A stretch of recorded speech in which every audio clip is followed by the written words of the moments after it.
Hello everybody, welcome back to our Reset Info channel. In today's video, I'll show you how to fix speaker not working on your OPPO A6x.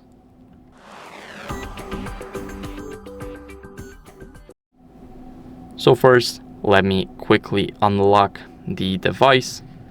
Now, what we're gonna do first is check the volume levels. This is very important because sometimes our volume is just lowered to the amount that we just cannot hear it.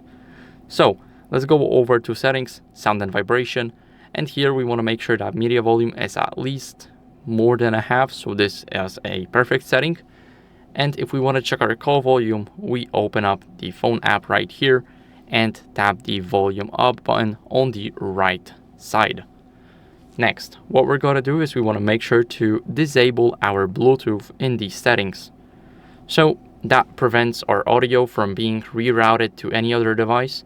So for an example, your car, your earphones, your earbuds, and everything else. So make sure that this switch right here is gray. If you see a Bluetooth icon in the status bar, that means it's enabled, so you want to disable it.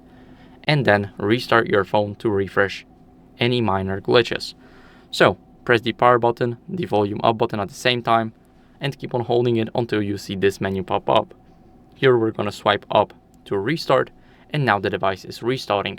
So I'll see you guys in a second once the restart is done.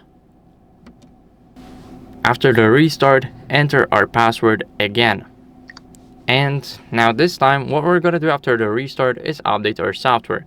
So this is as a last resort. If we do not update our software, we will be stuck with the same glitches over and over again.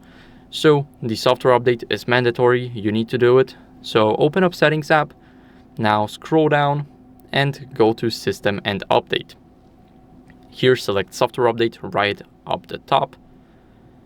And here it will check for updates automatically. As you guys can see, all you need is Wi-Fi connection, and in a few seconds you should see if your version is up to date.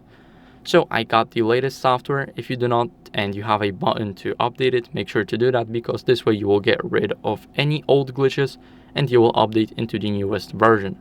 So that's it for the video. I hope it was helpful. If it was, then leave a like, subscription, and a comment, and I'll see you in the next one. Bye.